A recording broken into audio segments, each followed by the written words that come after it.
गांधी विचार के विरोधी न होकर गांधी को अपशब्द कहने वाले लोग हैं, वही गांधी के खिलाफ बहुत सारी चीजों को लेकर प्रोपेगेंडा करते हैं, क्योंकि वो गांधी को समझने की, गांधी के विचार को समझने की कोशिश ही नहीं कर रहे हैं। बिना गांधी को पढ़े उसकी आलोचना करने की बात करते हैं। और इसीलिए जो हमारे काल की जो समस्याएं हैं, वर्तमान की चुनौतियां हैं, उनका हमको कोई हल दिखाई नहीं देता, क्योंकि आज के काल की सबसे बड़ी कमजोरी यह है, वो आचरणगत कमजोरी है। वो आचरण करना ही नहीं चाहता। वो न सत्य का आग्रह कर रहा है, न स्वावलंबन का आग्रह कर रहा है,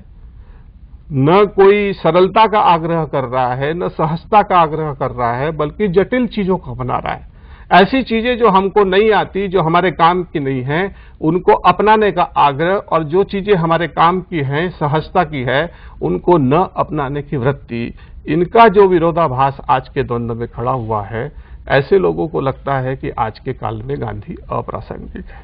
मेरा मानना है, मैं उन लोगों में से हूं जो गांधी के अंधे भक्त नहीं है। मैं ये भी नहीं मानने वाले लोगों में से हूं जो ये मानते हैं कि गांधी ने जो कहा वही अंतिम है। गांधी का जो कहा है उसमें नहीं, और ऐसा स्वयं गांधी ने भी कभी नहीं माना कि वो जो कह रहे हैं वही अंतिम है। यदि हम शुरू से गांधी साहित्य को पढ़ना प्रारंभ करें, जब से गांधी जी का साहित्य संग्रहित होकर हमारे पास में है, उनके सारे, ये हमारा सौभाग्य है, हमारे काल का सौभाग्य है कि गांधी जी के द्वारा कही गई सारी बातों का संग्रह डॉक्यूमेंट के रूप में हमारे पास में है। हम उसमें झांक के देखें, हम उसमें घुस के देखें कि ये जो समस्याएं हमारे सामने काल ने खड़ी की हैं, उन सारी चीजों का समाधान उस व्यक्ति के दिमाग में था या नहीं था। अब जैसे उन्होंने एक बात कही, फोकट खाए चोर कहावे का जो वाक्य उन्होंने कहा है, वो इसलिए नहीं कहा कि वो किसी को कोई दूसरी चीज बताना चाहते थे, वो शरीर का धर्म हमको सिखाना चाहते थे। यदि इस शरीर से प्रतिदिन हमने कार्य नहीं लिया जितना उसको करना आवश्यक है, तो हम हमारे शरीर को ही खो बैठेंगे। ये इस दृष्टि से भी झांक के इन सारे गांधी दर्शन के सवालों के ऊपर हम सोचेंगे, तो मैं समझता हूं कि आज के काल की जो चुनौतियां हैं, उनके बहुत सरलता और सहजता के साथ में हम हल को निकाल सकते हैं। अब एक जो सवाल खड़ा हुआ है टेक्नोलॉजी का, कि गांधी को टेक्नोलॉजी का विरोधी कह के हमारे में से अधिकतर लोग जो उनकी आलोचना करते हैं, जो उनसे असहमत होते हैं, और जो बड़ी बड़ी टेक्नोलॉजी की बात करते हैं। अब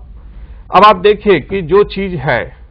प्राकृतिक रूप से, जो चीज सहजता से संभव है, उसके प्राकृतिक स्वरूप को नष्ट करके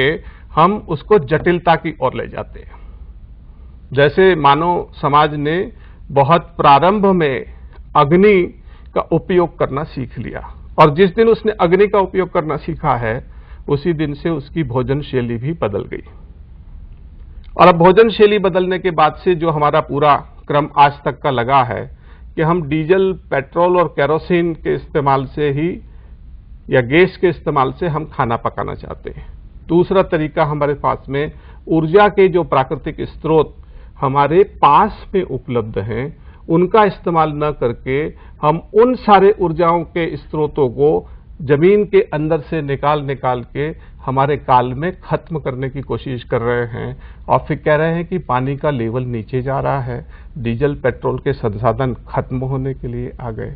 तो फिर वही गांधी का विचार, जो गांधी ने कहा था कि हमारी इस धरती माता के अंदर प्राणी मात्र की आवश्यकताओं को पूरी करने की क्षमता है, पर किसी एक के भी लोभ लालच की नहीं। अब लोभ और लालच, ये जो दो शब्द हमारे जीवन दर्शन के साथ में जुड़ गए हैं, इनका और गांधी का कॉन्फ्लिक्ट हमेशा चलेगा। इनका और गांधी का जो झगड़ा है, गांधी दर्शन का जो झगड़ा है, गांधी बिल्कुल अनासक्त व्यक्ति है, उसमें गांधी दर्शन में लोभ लालच के लिए कोई स्थान नहीं है।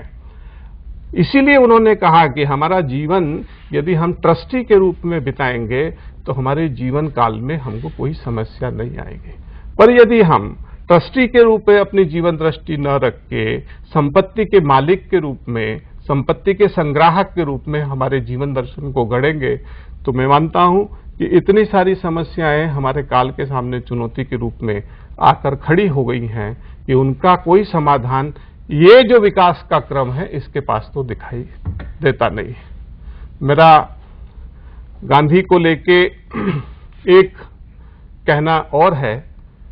कि गांधी जी में जो सबसे बड़ी विराट दृष्टि के साथ में लोगों को जो जोड़ने की वृत्ति थी, वो इसीलिए उनके अंदर थी कि वो हर व्यक्ति की क्षमताओं को बढ़ाने वाली बातें करते थे। कभी उन्होंने भय या लाचारी की बात नहीं की। और दूसरा ये है कि आप कितनी भी ऊंचाई पे पहुंच जाइए, जीवन में कितनी भी ऊंचाई पे पहुंच जाइए, वैचारिक रूप से, आध्यात्मिक रूप से, संपत्ति के रूप में, पद के रूप में, ओहदे के रूप में, पर किसी भी काम को छोटा मत मानिए। अब आप देखिए, शौचालय सफाई से लेके, आश्रम की सफाई से लेके, परचूरे शास्त्री को जो कुष्ठ रोगी थे उनको घावों को धोने का काम भी, उनके इलाज को करने का काम भी महात्मा गांधी स्वयं खुद करते थे। और बड़े बड़े नेता बैठे हैं, देश के आंदोलन की मीटिंग चल रही है, उस दौरान कस्तूरबा आवाज लगाती है कि बापू सिगड़ी जल गई क्या, तो गांधी जी बिना हिचक के उस सिगड़ी को उठा के साबरमती आश्रम के रसोई घर में ले जाके रखने का काम भी करते। तो गांधी जी में व्यक्तिगत कामों को, रोजमर्रा के घर के कामों को करने में सार्वजनिक रूप से जो हमारे मन में शर्म आती है, उसको बिल्कुल भी कहीं छू तक नहीं गया था। तो ये जो मनुष्य का बिल्कुल जो खुलापन है, समग्र गांधी दर्शन के अंदर सबसे बड़ी विशेषता यह है कि उसमें कहीं दुराव, छिपाव या आचरण का विरोधाभास नहीं है। आज हम देख लीजिए कि 4 लोगों का भी संगठन हम बनाते हैं तो कार्यकर्ता से अलग हट के कमरा के अंदर मीटिंग करके छिपा के बात करते हैं। गांधी दर्शन में दुराव छिपाव की बात है ही नहीं, गोपनीयता की बात है ही नहीं। गांधी का जो पूरा सोच सार्वजनिक जीवन के बारे में है, उसमें गोपनीयता का कोई स्थान नहीं है, उसमें छोटे बड़े का कोई स्थान नहीं है, सबकी भागीदारी है। छोटे से छोटा बच्चा भी आके गांधी से बात करने की हिम्मत रखता और गांधी के पास इतनी तत्परता होती कि वो उस बच्चे की बाल सुलभ शंकाओं का समाधान करने में भी उतनी ही गंभीरता से काम करते थे जितना कि राष्ट्र की समस्याओं को सुलझाने के बारे में उनका सोच और उनकी वृत्ति थी। महात्मा गांधी का भाषाओं को लेकर, भूषा को लेकर, रहन सहन को लेकर, सार्वजनिक जीवन को लेकर, निजी जीवन को लेकर, व्यवहार को लेकर, राजनीति को लेकर, शिक्षा को लेकर, शरीर की रक्षा और प्राकृतिक चिकित्सा को लेकर, खान पान को लेकर, जितना भी विवाह की पद्धति को लेकर, कुष्ठ रोगियों की सेवा को लेकर, खादी को लेकर। अब खादी का जो पूरा दर्शन है, आज अधिकांश लोग गांधी की खादी की आलोचना इस सतही तरीके से करते हैं कि खादी तो बड़ी महंगी हो गई, खादी को हम अफोर्ड नहीं कर सकते। करोड़ों भारतवासियों को दोनों समय भूखा रहना हम अफोर्ड कर सकते हैं, पर खादी के वस्त्र को अफोर्ड नहीं कर सकते। जब ये हमारा चिंतन हो, ये हमारी दृष्टि हो, करोड़ों भारतीयों को बेरोजगारी में, अन्याय में, अत्याचार में जीवन बिताने की जिंदगी लगातार